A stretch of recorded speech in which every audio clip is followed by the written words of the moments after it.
Hello and welcome to the Brandon Ramakko podcast. Today I have with me a Christopher Terzakos. He is an advocate for self-healing, healthy aging, and wellness. He's also the author of 3 books, Hernia Without Surgery, Natural Testosterone After 60, and Belong to Yourself. I'm very interested to talk about basically all 3 topics, so hello and welcome. Hi there. Thank you for having me on your show. My name is Chris Terzakos. Thank you. It's such a pleasure to have you here. Could you tell us a little bit about where you came from, sort of your story? Okay. Well, as a child, I was born and raised in the United States in New York City. I lived in New York for 60 years. I'm 65 years old today. I nearly became a professional baseball player. You know, sports was was part of my life. And I was always in fitness. I'm in fitness for over 40 years, exercising. And I'm here to tell my story. I have a few stories to share, and maybe people can learn from me. Well, there's the wisdom of experience, and it Yes, it has to be is. shared. Yes, it is. Yes, and I'm here to share it. I'm definitely here to. That's my purpose here, Brandon. I'm here to share, my experience and my wisdom. So your first book, maybe I'll jump straight into that, because hernias, there's so many different types, and some are like dangerous and could kill you. Others can be solved on your own, and sometimes doctors don't explain the differences between them. People don't know their options. So I love that you've created a book like this. Okay, So thank you. what's your story about hernias, and how did you like a little bit about healing it without surgery? Like, what's your story? Well, my hernia started when I was 52 years old. When I hit my 50s, I did a lot of what they call ego lifting in the gym. Hmm. Ego lifting is, you're trying to lift 400 pounds. That's ego lifting. So in my Getting case, the numbers. right, exactly. So in my case, I popped my hernia. I have an inguinal hernia, which is, in the groin area. Yeah. Now, sorry to interrupt, but there's two So, types of inguinal hernias, a okay, direct and an indirect. A direct okay, pushes directly through the abdominal wall, right, and the indirect you can only get an indirect as a guy where your organs start to go through your where spermatocord runs. right, Did you know right. if No, yours was my guess was it was a direct one where it just yeah, pushed? yeah, Yeah. yes, yes. Mine is direct. That's Okay. correct. So I went to the doctor, a conventional doctor, and first thing he did when he examined me, he goes, "We got to set you up for surgery." I said, "Really?" He said, "Yeah, we could do it next week." I gave it some thought, and I was like, I'm not going to do this. I'm going to try to figure out a way where I can live with the hernia. I can shrink, the size of it because, some hernias are gigantic. Hmm. Mine was, my hernia was maybe the size of a baseball, a little smaller than a baseball. Hmm. Baseball, I'm going to say maybe 3 inches, 2.5 inches. Anyway, so yeah, I did a lot of studies.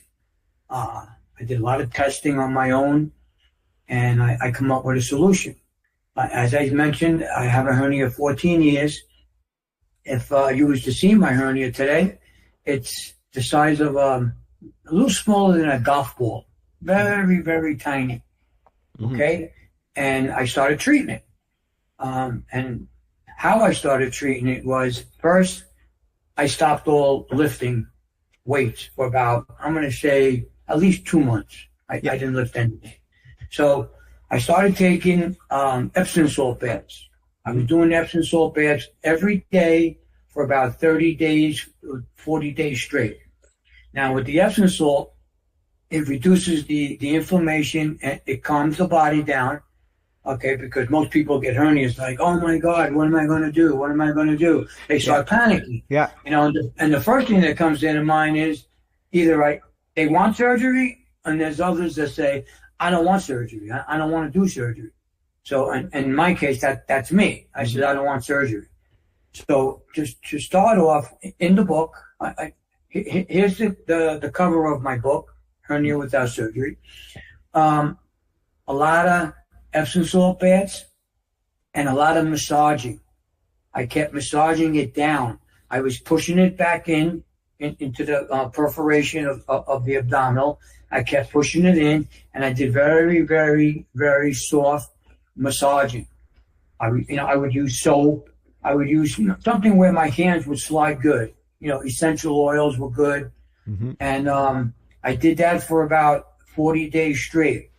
And from the moment I woke up in the morning to the moment I went to sleep, I would wear a hernia belt.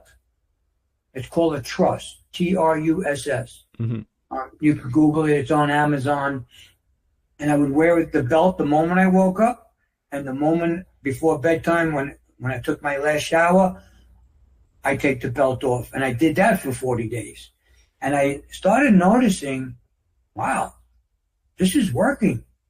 This is actually working. My hernia, the ball, the inflammation was very, very small. Now, when you have a hernia, it does get inflamed. That it does. It comes, it inflames. There's no pain. It's just that it grows in size a little bit, and then you got to go back to the basics of what I did, and you got to go back to massaging, put your hernia belt on. I have right here, I have essential oil. It's called frankincense. I put this on it, and the reason for it is because it relaxes the hernia. So hernias need to be calm them down. Stress will definitely inflame your hernia, for sure. Well, stress is connected directly to the release of cytokines, IL-6, and other inflammatory cytokines. And that's true all over your body. And true. Particularly when you have sensitive or tender tissues, which are halfway between healing, get easily damaged, healing, easily damaged. That's where inflammation is going to attack first when you're stressed. Makes perfect sense. True. So as far as I have a really amazing product here. This is all natural from the ocean. This is all natural magnesium. And what I do with this all natural magnesium, I would spray my hernia when I go to bed at night. Take 3 sprays right on the hernia. And that's another relaxing. When I wake up in the morning, I don't even know I have a hernia until maybe 2-3 hours later when I'm moving around, I'm making my morning breakfast. That's when I start to see my hernia. The moment I wake up in the morning, I don't see my hernia for about 2 hours. And then, and that's because of the magnesium. A couple of sprays, 1, 2, 3, I'm good. Now, exercise or lifting things around the house, I'm extremely careful. I don't exercise. I'm still exercising in the gym. I'm 65 years old. I have a body of a 35-year-old. I'm in shape. I have a 6-pack. Yeah. I'm a healthy. I live for health. That's what I live for. I live for health. But I find so many things to reduce all the inflammation. I take turmeric 3 times a week. Turmeric's a fantastic anti-inflammatory. Thank you. And there's another one that I take that I'm going to say most people are not aware of. Every morning, I take 4 ounces of chopped up organic ginger. My wife, she chops up the ginger the night before. There's a jar of it. 1 teaspoon of chopped up ginger is equivalent to 4 ounces of ginger. I eat the ginger in the morning, and there's so many good things about the ginger. Helps with blood pressure, helps fight atherosclerosis, all sorts of things. You got it. It's great for blood flow. It reduces inflammation. It's good for dopamines, and it also will help raise your testosterone. Oh, tying it into the next book. There you go. It's really a great. It's really, I think everybody should eat ginger. That's what I think. But I'm sharing that. because that's a really big thing is eating fresh ginger, organic ginger. If you can buy organic, it's good. If you can't, I get it. You know, I'm not one for pesticides because that's another thing that pesticides will do. Yeah. Pesticides are not good for your hormones. You're 100% correct. I'm going to jump in here because to be informative, I'm just going to give people sort of my experience in helping people with hernias. Okay. And the diagnosis side, just because they might not have the same hernia that you had.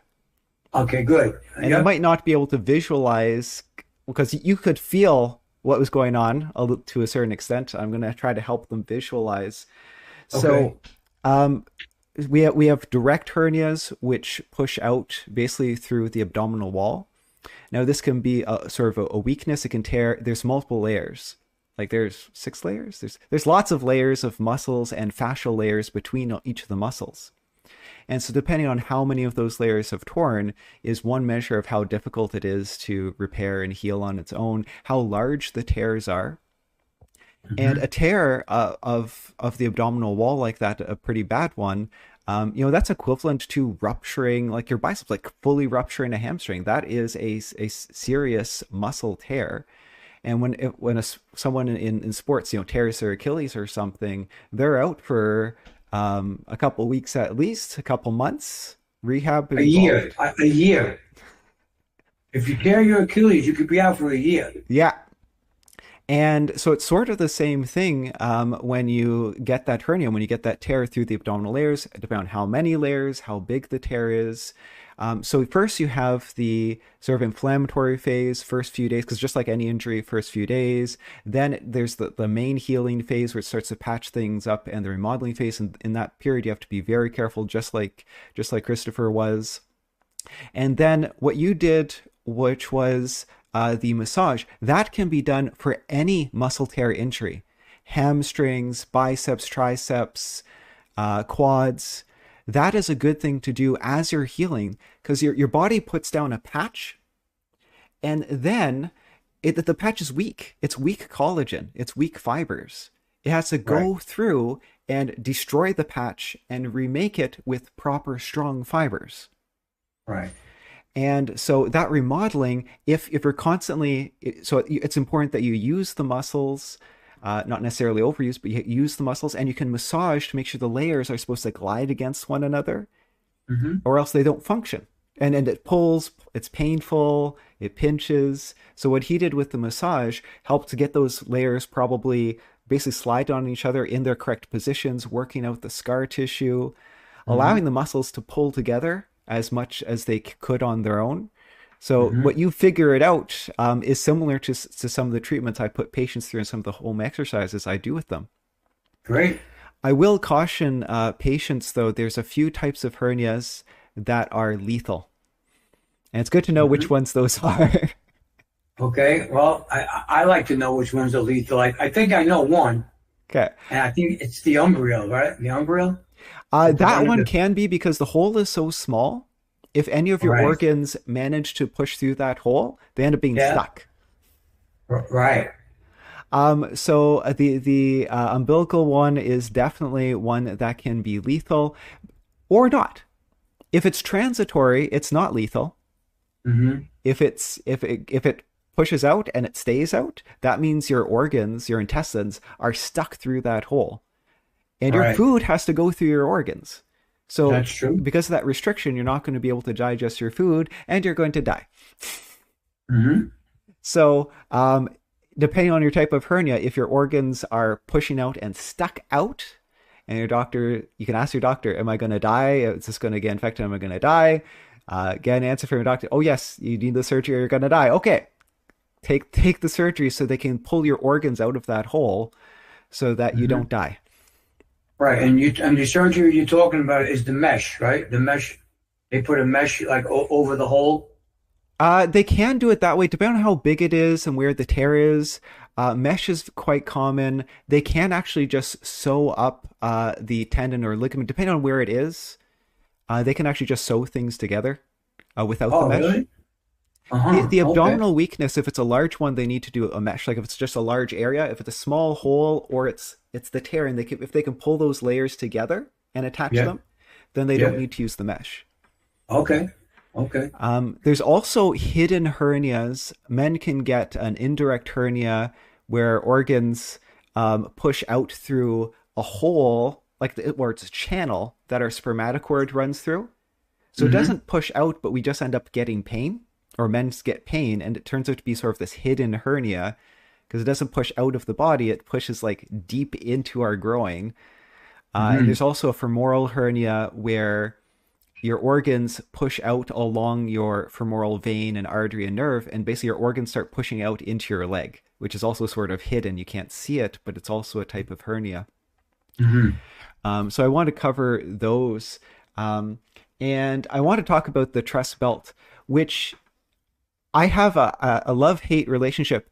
And I'm sure you have sort of comments about exercising as well, that you sort of want minimal support and the correct support when you're rehabbing muscles. Because there's such a thing as too much. And if it's too much, then your muscles can't function properly. They can't be retrained. And if they don't retrain, then you always stay weak. And you sometimes develop bad habits. I know people who've put on, basically wear a lifting belt all the time, thinking it's going to help with their back pain. Or you just go to the grocery store. Sometimes they have these, back pain belts. And I'm a sonographer, right? I can scan the back muscles of people who wear those belts all the time. Their muscles have atrophied and wasted away to almost nothing. No wonder they need the belt, because their body now requires the belt. Right. So I want to make it clear to the audience that your belt was helping to hold the hernia in, so your muscles could get used to holding the hernia in. Is that correct? That's correct. Yeah, I have a belt. You want me to show the belt? Yeah. Show it. I do have one here. Okay, so this is the truss. Because it's similar to those back support belts in a way, because it does go around, but it's very specific for hernias. It helps hold it in so your muscles can get used to holding it in. Correct. This pad goes right against, the bulge of the hernia. I put the belt on extremely tight, and before every workout in the gym, this is what I'm wearing, just for safety reasons. And the other thing that I think the audience might not know is that for a lot of injuries, they can some injuries, it's better to do the surgery right away. But for a lot of injuries, you can wait, see if you can rehab it, make it go away on its own. If a year later it's still there, still bothering you, then you have the option to go for the surgery at that point. Were you given that option? Did the doctor talk about that with you? No, the doctor didn't talk about that. When I told the doctor that I'm not going to do surgery, he was like, okay, fine with me. So yeah, I don't like surgery either, because they go in and they're going to cut through a whole bunch of layers anyway. And then you have to go through the whole rehab process over again. Right. And, I know one guy who got the surgery. He got the mesh, and 6 months later, the mesh popped.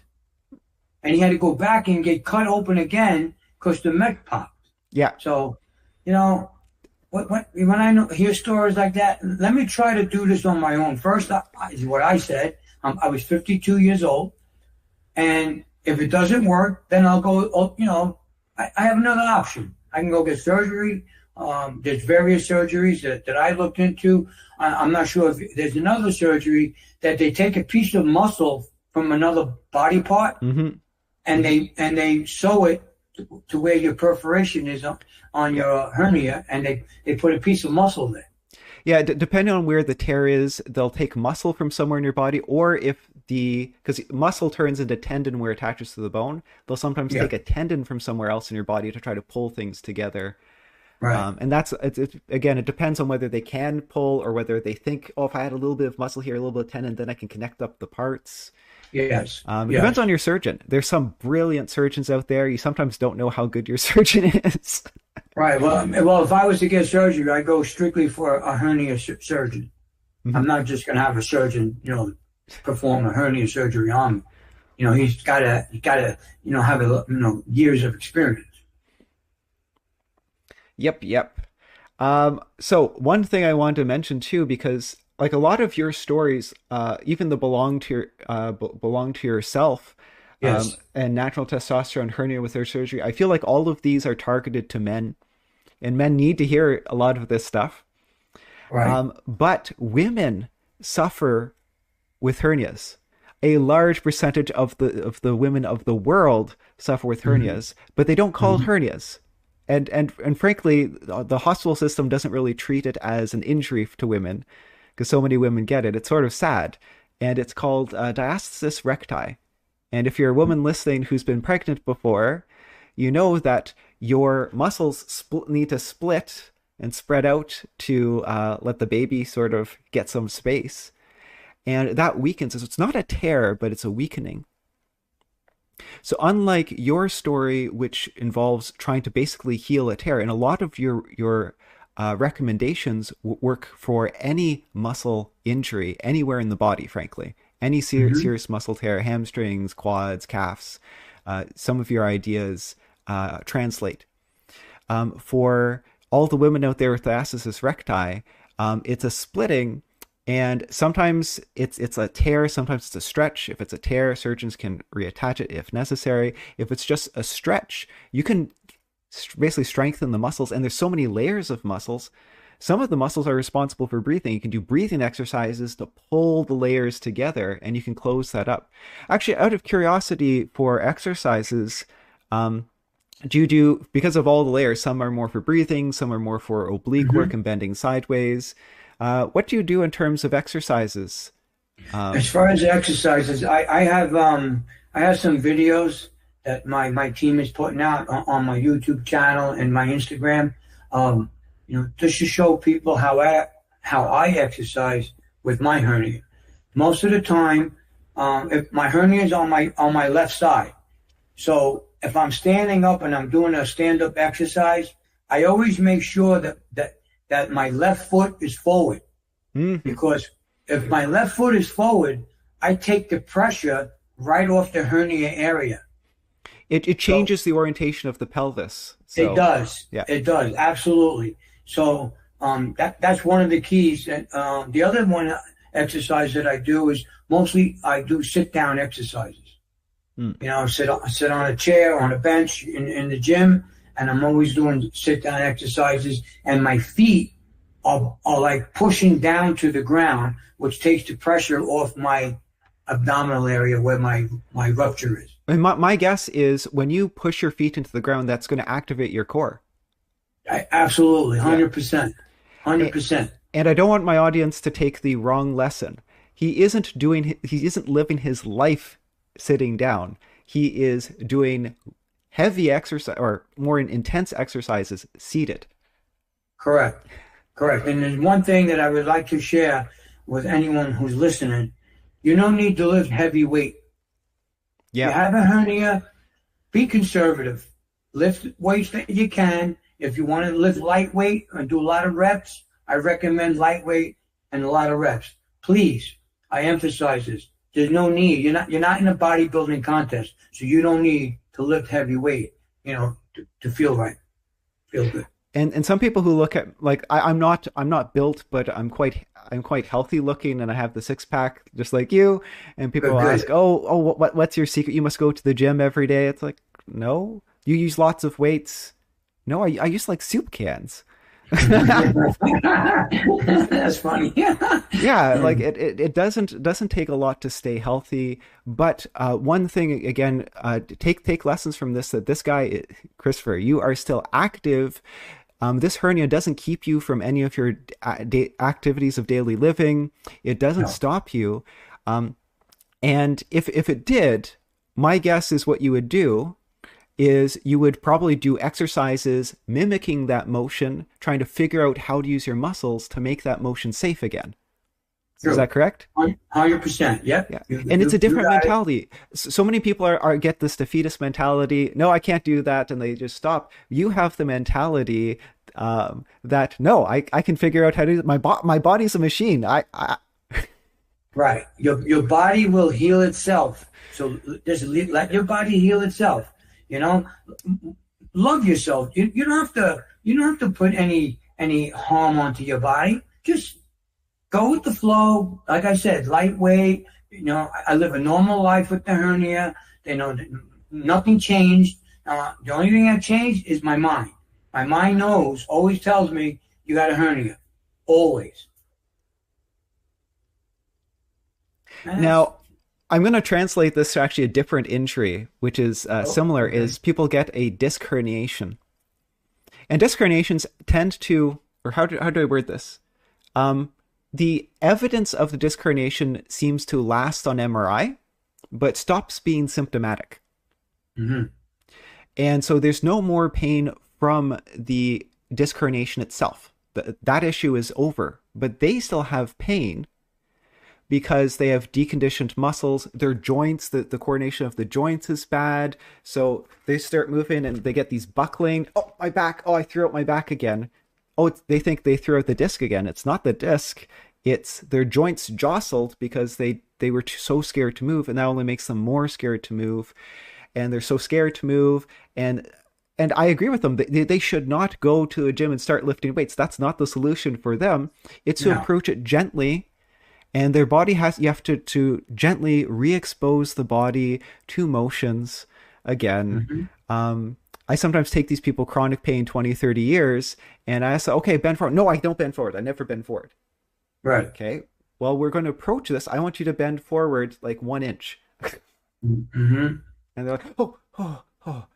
Okay, let's do it even slower. And then after like 5 minutes of doing it slow, they're like, oh, okay, my muscles have sort of learned how to do this now. Right. So that's like magic. Why did anyone else do that? And it's true for recovering from any injury. Start slow, start gentle, work through it. And that massage stuff, work out the scar tissue. So many good lessons from you. Thank you. You're welcome. You're welcome. It's very transferable to basically almost any injury in the body. Good lessons. Right. Exactly. Yeah. Can we jump to your book on natural testosterone? Because my testosterone often tests low. There is an epidemic of low testosterone among men. I know it has to do with chemicals and food and lifestyle and society. And in particular for you, it's amazing that you're maintaining your testosterone, because so many people and so many men out there aren't educated that there's such a thing as andropause. Right. Where men, just like women go through menopause where their hormones change, men go through andropause. It's not as sudden. It doesn't happen like it in the period of a year. It's more gradual. But the hormone, the testosterone, starts to go way down and starts to drop quick. And there are ways and tricks to keep the testosterone high, because that helps with energy, helps with maintaining your muscles, helps with bone density, helps with mood, helps fight depression. So sorry, I'm doing sort of the preamble here about how so important this is. I want to know some of your secrets. Right. Everything that you said is true. Everything you said. So here's my book. Okay. That's your picture of me on the front book. Nice. This picture was taken, I think, about a year ago. I still look the same. So in my case, in my early 50s, I was going through this. This is before now I had the hernia. When I hit 50, I was going through like change of life, like midlife crisis. So I wanted to step up my game at the gym. So the only way to step up the game, after talking to certain bodybuilders, they told me that I would have to go on testosterone, and then you can change your game. I said, okay. So that's what I did. I started injecting, all kinds of steroids, right? And one of them was testosterone. Not realizing that when you're injecting testosterone, when you come off of it, your body is going to shut down. Your body won't produce testosterone anymore. So, go on. I'm sorry. Not only does it not produce testosterone, is that your body's been used to processing so much of the fake testosterone that the enzymes that break down testosterone, you have a ton of those. So your body's producing less, and your body's more aggressive at breaking it down. Exactly. So it's synthetic testosterone that I was injecting. So when I was 59 years old, that's when I came off of it. And then I wasn't feeling right. I was feeling what you mentioned before. I was feeling depressed. no, fatigued. Hmm. I just wasn't feeling good. So I went to a doctor. I got tested, and my testosterone level came back at 81. Now I'm gonna explain it. Yeah. 81 is like extremely low. Anyone who has 81, I know a couple of guys that their levels at 50 was less than mine. Even me, I'm a prime candidate for TRT, testosterone replacement therapy. Now, TRT is for the rest of your life. And I didn't want that. I don't want to do TRT for the rest of my life. Mm-hmm. And by the way, the test, 81, the test is in the book. There's 2 tests in this book. So the first test was 81. I'm not going to go on TRT. I'm going to figure out another way of how I'm going to get around this to raise my testosterone. And that's what I did. I did a lot of research. I mean, hours and hours of research. All right? I'm a billy goat. I tried everything. So I come up with a program. I did the program. About 8 months later, I went back to a holistic doctor. This time it was holistic. The first time was conventional. And took all my blood. My testosterone level went from 81 to 680. And that test, by the way, Brandon, it's in the book. So the 2 tests are in the book. So I went from 81 to 680. My wife and I, we were in the office when the doctor looked at me and she said, your level came back at 680. We were like doing jumping jacks. I said, wow, my program worked? And she was like, yeah, whatever you did, your program worked. I was like, wow, this is awesome, man. So my wife, as brilliant as she is, she goes, I want you to write a book, how to increase testosterone naturally. Mm-hmm. And that's what I did. And that's why I'm here today to discuss that. So I'm curious. Obviously, you don't share all the secrets of your book. Okay. But you don't have to. But even in my own books, I touch on. I have an unfinished book about living well, and obviously I have a chapter on testosterone, and it's unfinished. So I know some of the research that you've had to dig through.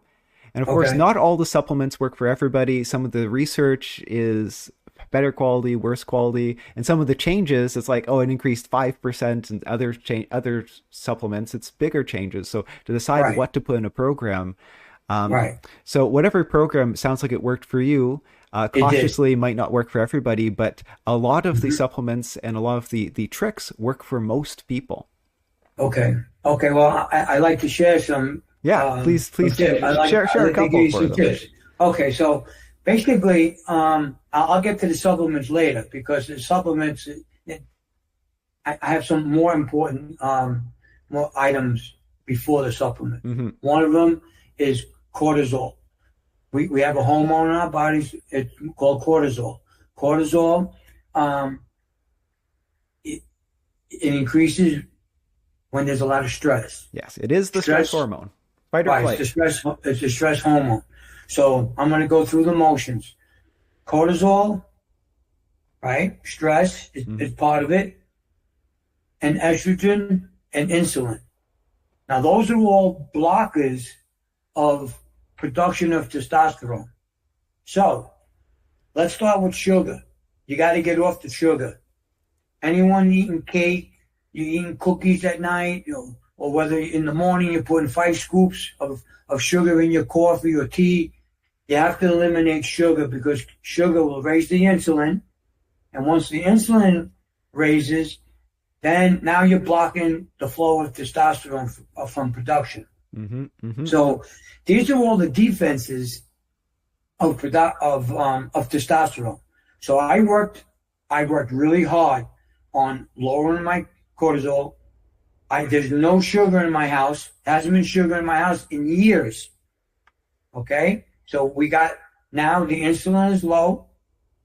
There's no cake and sugar in my house. The cortisol is low. So now my testosterone started raising on its own naturally. Now, So, sorry if I can interrupt, because it's okay. before I forget, where you're going with this, I was curious where you went in the book, because I know there's a lot of ways of helping testosterone, as you know, a lot of ways. Yes, I mentioned supplements as one way, right. but I'm glad you went where you went, because you're doing what you would hope that doctors would with all of their training. What you're Hmm. doing is called functional medicine.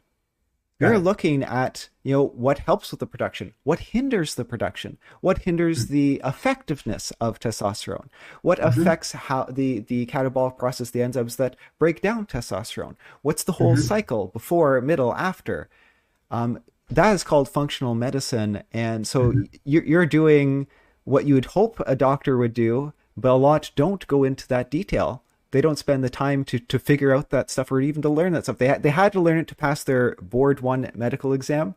But once they learned it, it was like in one ear, out the other. Okay, make room for other stuff.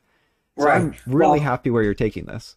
that's great, Brendan, that you mentioned it because the doctors, TRT is a huge business today.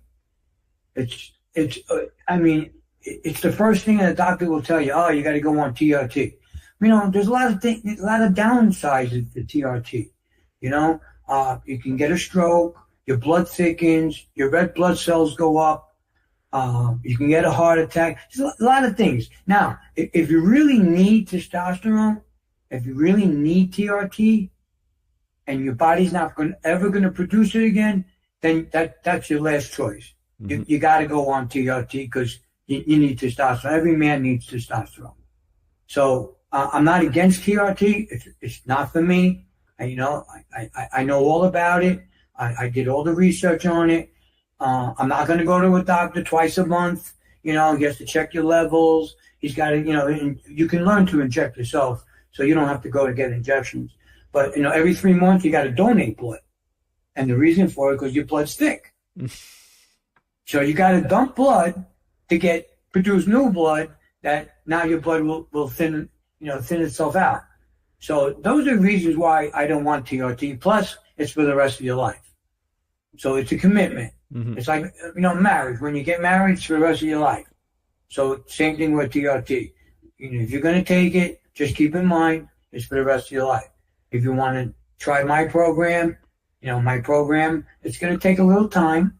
You just have to accept. Right now, I have low testosterone, but you're going to work on it. It's going to take one day at a time. Just what they do in Alcohol Anonymous. They take one day at a time, and go on this program that I did. And for me, it worked. And I'm sure if you did it, it'll work for you too. So my life is too stressful right now. That I think that's my problem. One of Okay. them. But I'll jump on two hormone issues, Hmm. just because they contrast to what the issue with testosterone that we're talking about. One is insulin, type 2 diabetes. A Hmm. lot of people, the doctor says, okay, your blood sugar is high, insulin drops blood sugar, we'll just give you insulin. Uh, Right. they think, the most direct solution. Um, Exactly. early type 2 diabetes is reversible. Hmm. As long as your body can still produce insulin, Right. then you don't need to take insulin, and the process is reversible because it's an insulin resistance. Your body has stopped responding to insulin because your body has produced too much insulin because you eat too much sugar. People eat too much sugar. So, True. so the blood sugar is always high. The body starts to produce insulin, and actually, the cells of the body assume that there must be a tumor or something because there's way too much insulin. So it starts to produce fewer receptors. Hmm. Starts to ignore it.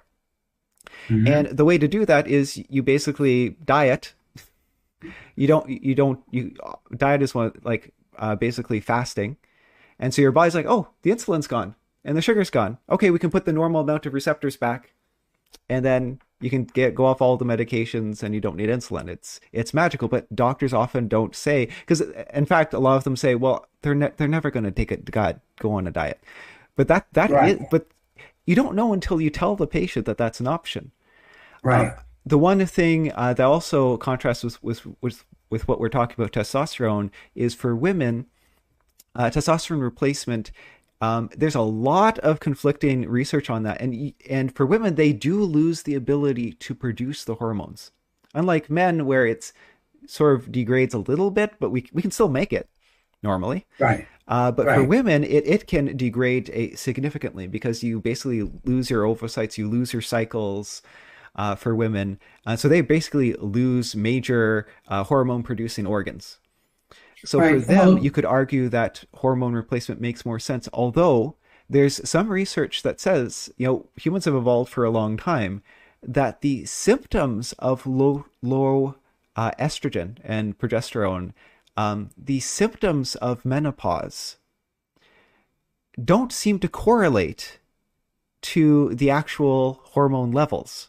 It seems like Right. some women's bodies adapt Hmm. and the cells adapt and the receptors adapt to the new levels. Hmm.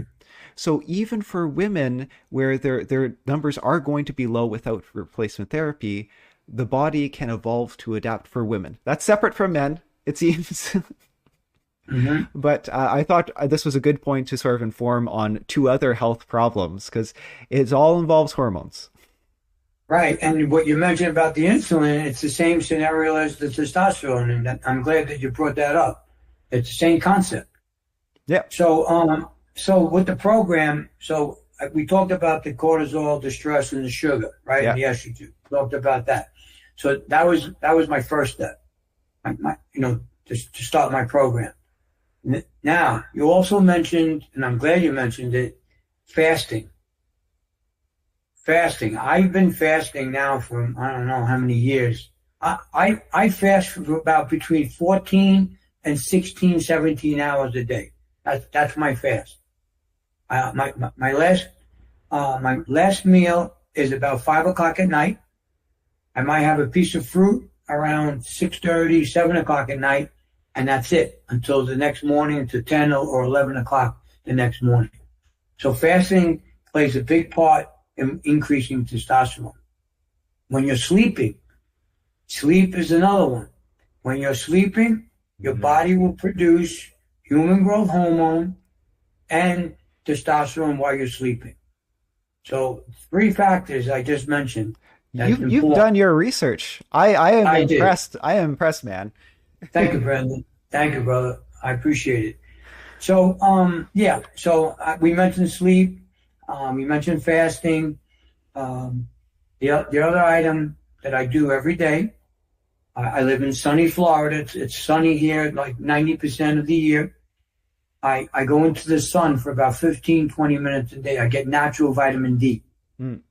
It's an extremely important vitamin to increase testosterone. Besides all the other stuff, we get bones and everything else.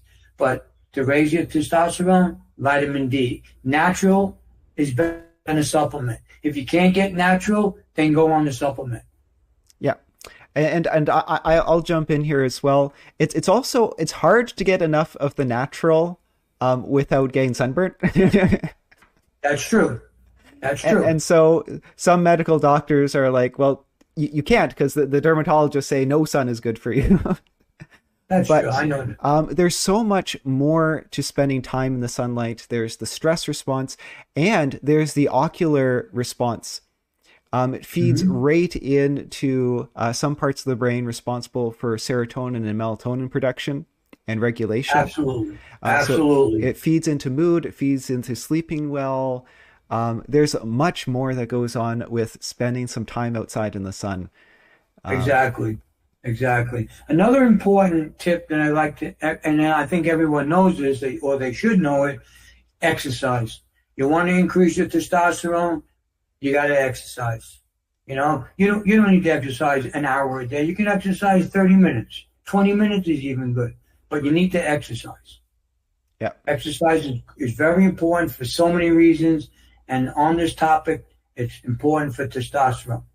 Yeah, Very and some important. people, while it's good to hit intense levels for cardiovascular reasons, Hmm. um, in terms of just living well, good hormone levels and such, they say moderate exercise, just so you can have a conversation, but you can't breathe enough to sing, let's say.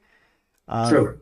that moderate level, low to moderate level, 150 minutes a week is sort of a goalpost. More actually, they haven't been able to figure out sort of an upper limit of Right. what's the right number, but Hmm. of that mild to moderate 150 seems to be a magic number that the research or and that organizations, advocates for health, seem to be focusing on, because that seems to be a magic number.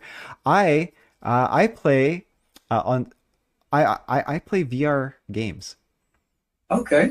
And actually, you could give it a try. You might like it too. I don't think I've talked about it online before, but in particular, I was waiting. I've heard about this VR stuff, and I was Yeah. waiting until a good one came out, like the one to get. I don't want it to the bad ones as the technology is evolving. I want one that's like really going to work, that I don't have to fuss with a computer that's going to be thousands and thousands of dollars. I want the technology to be like done. This is the consumer version. And Right. I think they did it with the Quest 3 that came out. And I Really? bought it, Okay. and it's basically everything. It's almost perfect. Great. And Great. so um, the air quality here is terrible in Jakarta, Indonesia. It's one of the worst in the world. So I have an air filter inside. And the evenings when the air is better, I like to go for walks. But it's hard to exercise outside, just because it would kill me. Right. So I do archery, those back stretches. I Yeah. do combat exercises, punch, uppercut. Targets are Yeah. coming at you and have to hit them out of the way, and you're Yeah. dodging. Yeah. So I'm Yeah. Yeah. having Yeah. fun. I if I'm doing the intense ones, I'm sweating a puddle. But even on the days I don't, 4 days a week, I try to make sure I sweat a small puddle on the floor in Uh-huh. about 20 minutes. And the other days, I just play a round of virtual golf or shoot some archery. Nice. And if you're a military guy, you have your gun and you have to actually cock it and aim and put in the clip. And Hmm. it's quite fun for those listening out there. I highly recommend it, and it keeps you fit. It's so much better than sitting playing video games. No, this is making you healthier, not making you worse. Right. Right. And it sounds like it's a high intensity workout too, right? Oh yeah. Oh, well, it's as high intensity as you want to make it, but you don't get the Right. points unless you put full effort into it. And Exactly. you have to duck, you have to do a low squat for some of these. Yeah, it sounds interesting. Yeah, no. Um, so exercise is one. So exercise, sleep, stress, Yeah. um, You got to reduce the stress. diet. Right. You mentioned the pollution. Yeah. I've been in touch with a researcher, and the researcher educated me on pollution. And he said pollution is the number one downfall for all men and women for hormones. Pollution will for sure damage your hormones.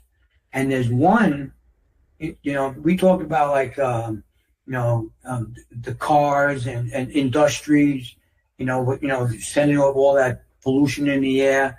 But there's one he mentioned that I never would have thought about, and I'm going to share it with you, Brandon. Please do.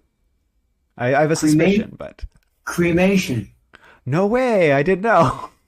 He, I was thrown when he said cremation. I said, cremation? He says, yeah.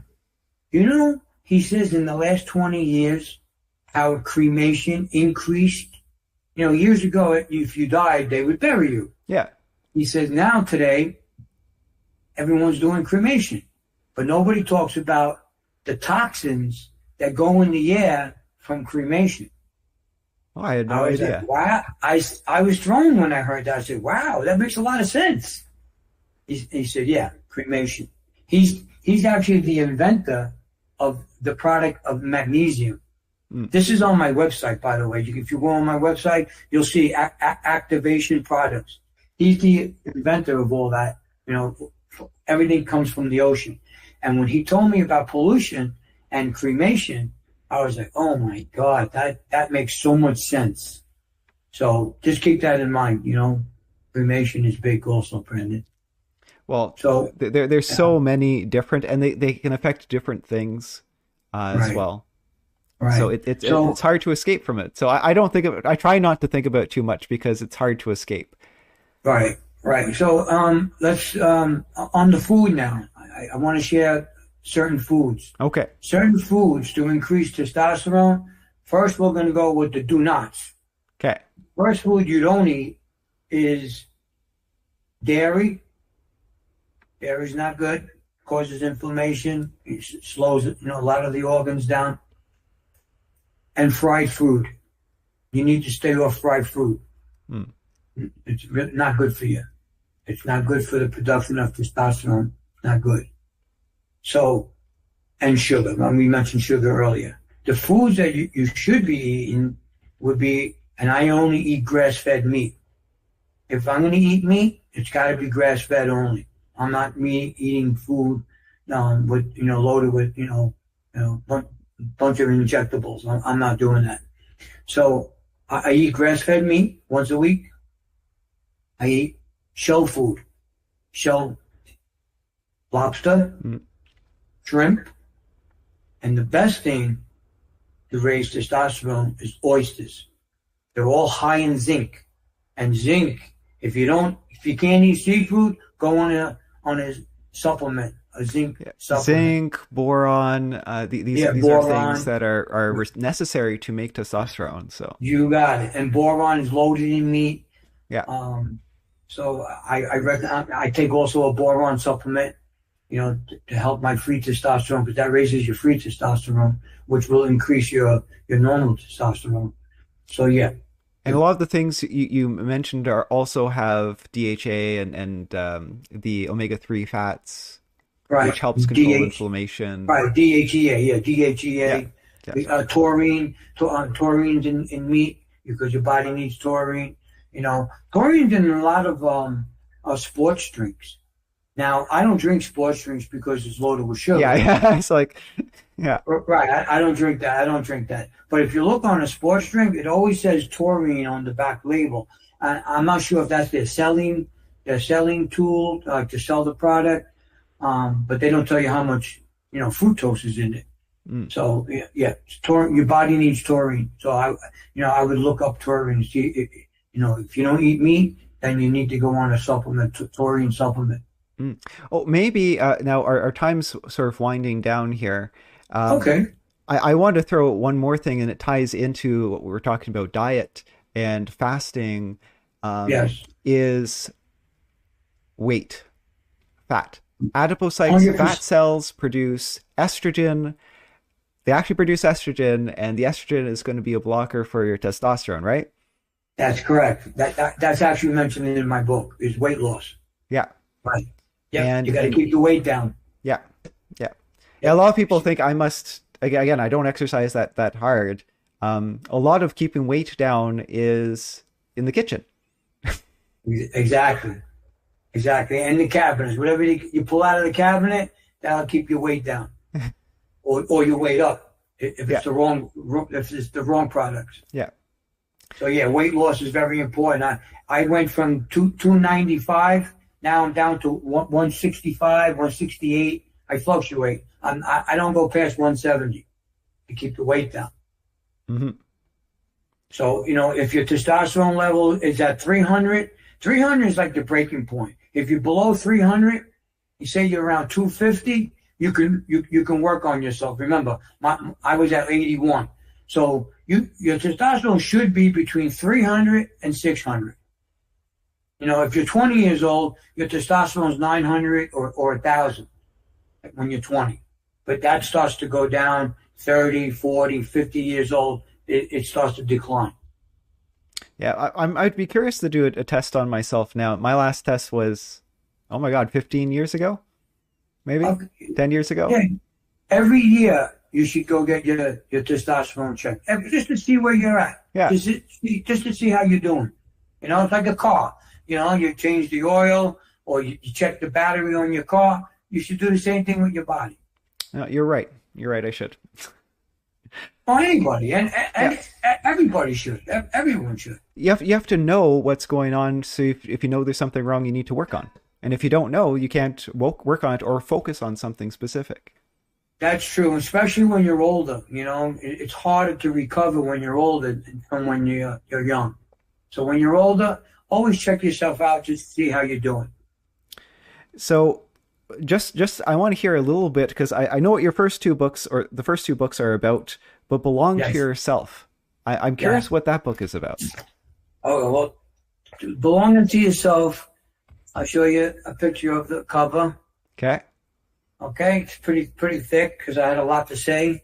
It's a memoir. It's a complete story of my life Oh, cool. from a childhood until when I published the book. So yeah, I talk about a lot of different things. My best friend got murdered, when I was 20 years old. So that took a toll on my life. 7 years later, my sister died from exercise. She was a marathon runner. She used to run like 10 miles every day. And then when the marathon in Boston or New York, they would run 26 miles. My sister died running. She had an aneurysm. Oh.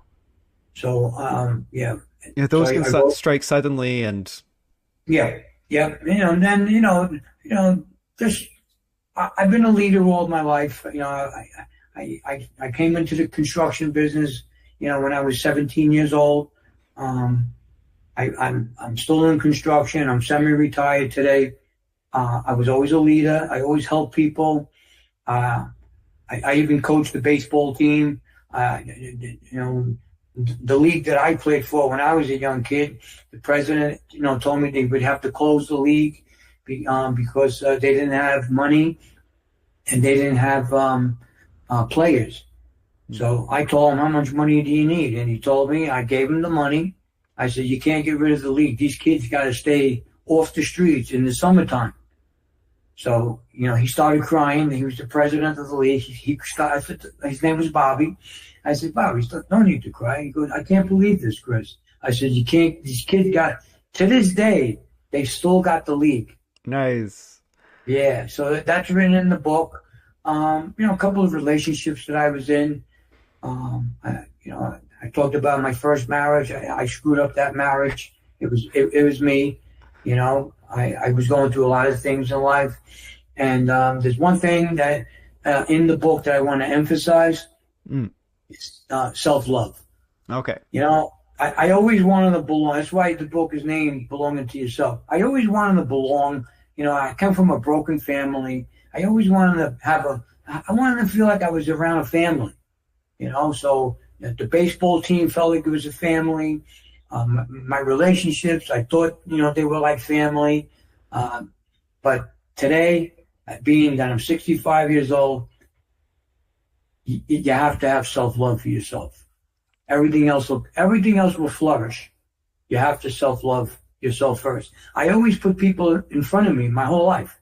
Oh, you need something? Oh, you need that? I would drop what I'm doing just to run around and, just to help people. And there's nothing wrong with helping people, but you got to love yourself. You got to help yourself first. And I wrote about this in the book. That's a great message, right? And a great theme. Yeah. Yeah. How to overcome adversities in life, because everyone's going to be faced with adversities. Everyone's going to, you're going to lose a loved one. Everyone gets old. You get sick. You got cancer. How to deal with adversities. That's what I wrote in this book. How to overcome them. Things to do.